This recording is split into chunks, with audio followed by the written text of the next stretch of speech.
Salam, perkenalkan nama saya Once Midanope, NIM 1.03.2022.0035, kelas A semester 1, program studi manajemen pendidikan Kristen. Di sini saya akan menjelaskan materi tentang landasan pendidikan. Landasan pendidikan secara singkat dapat dikatakan sebagai tempat bertumpu atau dasar dalam melakukan analisis kritis terhadap kaidah-kaidah dan kenyataan tentang kebijakan dan praktik pendidikan.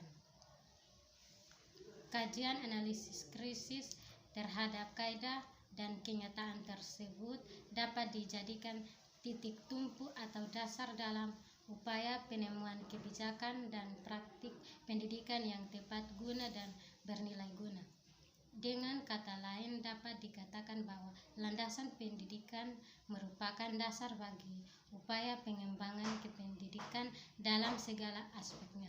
Terhadap beberapa landasan yang dapat dijadikan sebagai titik tumpul dalam melakukan analisis kritis terhadap kaidah-kaidah dan kenyataan dalam rangka membuat kebijakan dan praktik pendidikan sebagaimana akan dibahas berikut. Yang pertama, landasan filosofis.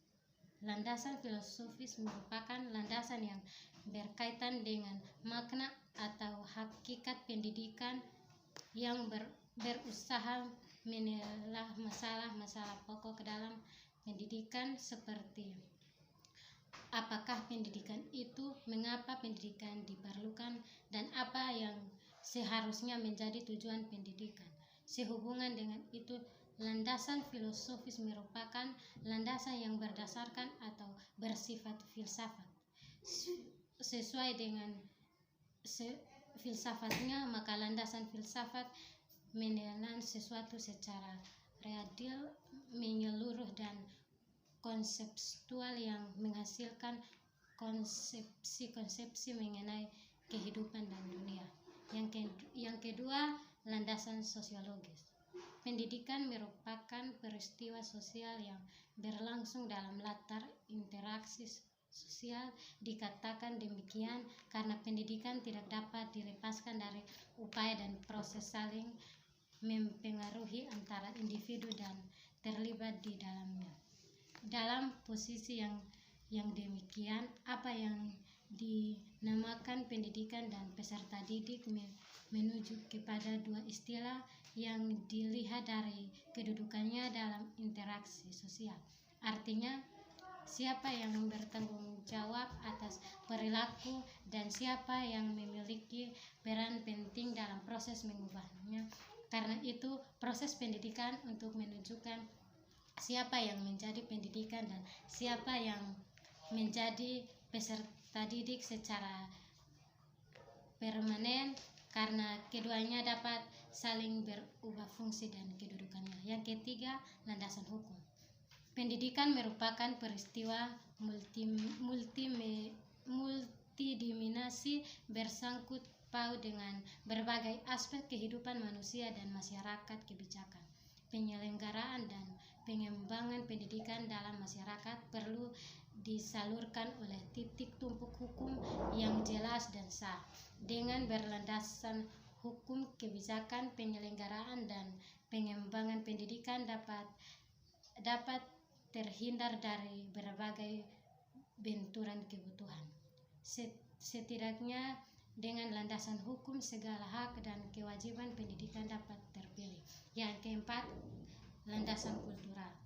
Peristiwa pendidikan adalah bagaimana hari peristiwa budaya. Hal tersebut dikarenakan pendidikan dan kebudayaan mempunyai hubungan timbal balik. Kebudayaan dapat dilestarikan dan dikembangkan dengan jalan mewariskannya dari suatu generasi ke generasi berikutnya melalui pendidikan, baik pendidikan informal, non-formal maupun formal.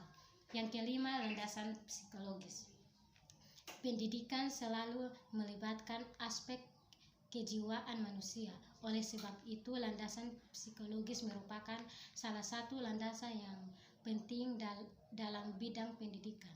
Landasan psikologis pendidikan terutama tertuju kepada pemahaman manusia, khususnya berkenaan dengan proses belajar manusia, pemahaman terhadap peserta didik, terutama sekali yang berhubungan dengan aspek kewajiban merupakan salah satu kunci keberhasilan dalam pendidikan.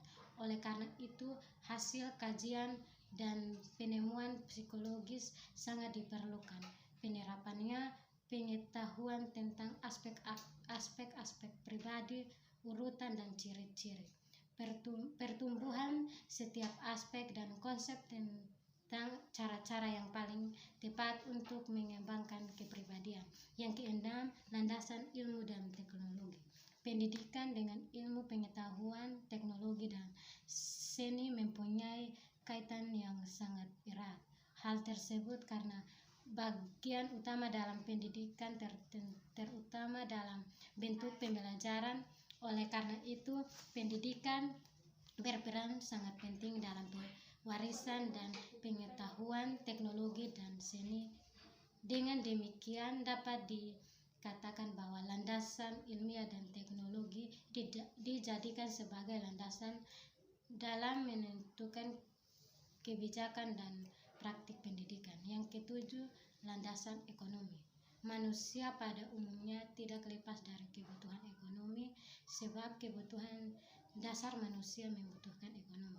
Dunia sekarang ini tidak hanya ditimbulkan oleh dunia politik, melainkan juga masalah dari ekonomi. Pertumbuhan ekonomi menjadi tinggi dan penghasilan negara bertambah, walaupun utang luar negeri cukup besar dan menghasilkan rakyat kecil masih minum. Perkembangan ekonomi pun menjadi pengaruh dalam bidang pendidikan. Yang kedelapan, landasan sejarah. Landasan sejarah memberikan peranan yang penting karena dari suatu landasan sejarah itu bisa membuat arah pemikiran kepada masa kini.